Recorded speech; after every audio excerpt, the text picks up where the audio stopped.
આમ તો લાગે છે સિમ્પલ, પરંતુ ગણિતની ભાષાની જ્યારે વાત કરવામાં આવે છે ત્યારે આવા એક્ઝામ્પલ તમારા માટે કોમ્પ્લિકેટેડ હોય છે. નીચે આપેલા વિધાનો પૈકી કયું વિધાન સાચું છે? ચાર વિધાનોને ખાસ સમજી લો, કારણ કે એના ઉપરનો પ્રશ્ન છે. a યોગ b is equal to a યોગ c implies b બરાબર c. a છેદ b is equal to a છેદ c implies b બરાબર c. ફર્સ્ટમાં પણ b બરાબર c હતું. a delta b is equal to a delta c is equal to b બરાબર c. અને ચોથો ઓપ્શન છે a minus b is equal to a minus c implies b બરાબર c. આમાંથી કયું વિધાન સાચું છે? પહેલી નજરે તો ચાર વિધાન સાચા લાગે છે, પરંતુ આપણે જોઈએ.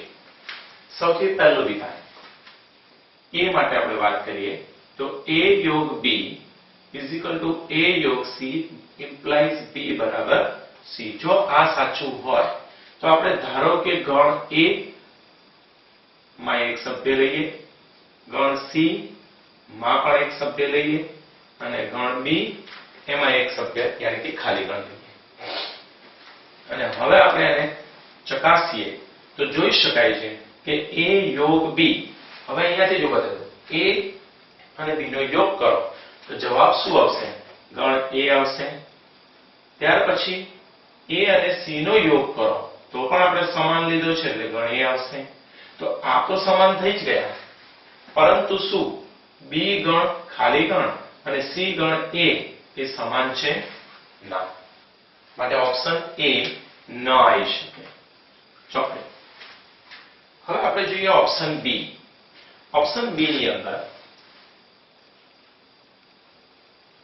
a છેદ b is equal to a છેદ c implies b બરાબર c.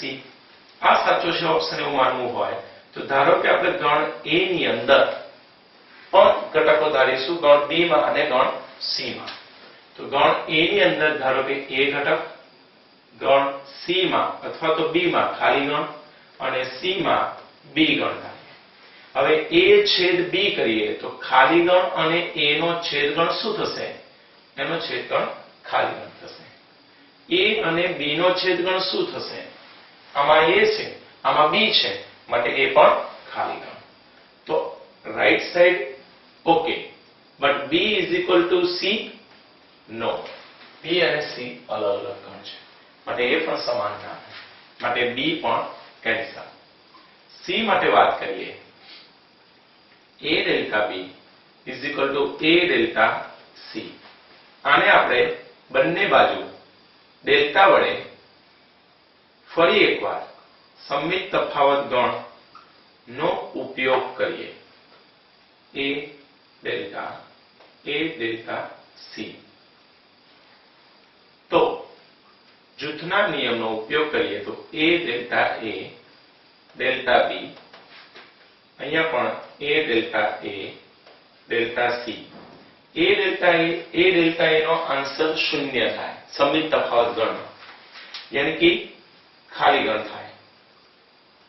તો ખાલી ગણ ડેલ્ટા b, ખાલી ગણ ડેલ્ટા c. તો સાબિત થઈ જાય છે કે b બરાબર c. માટે ઓપ્શન c એ આપણો રાઈટ છે. એ જ રીતે ઓપ્શન ડી પણ ચકાસી શકાય છે. જો a b ગણ a પ્રાપ્ત થાય, a c પણ ગણ a પ્રાપ્ત થાય તો b અને c ક્યારે સમાન હોઈ શકે નહીં. તો બરાબર ખબર પડી ગઈ? ઓકે, ચાલો આગળ વધીએ.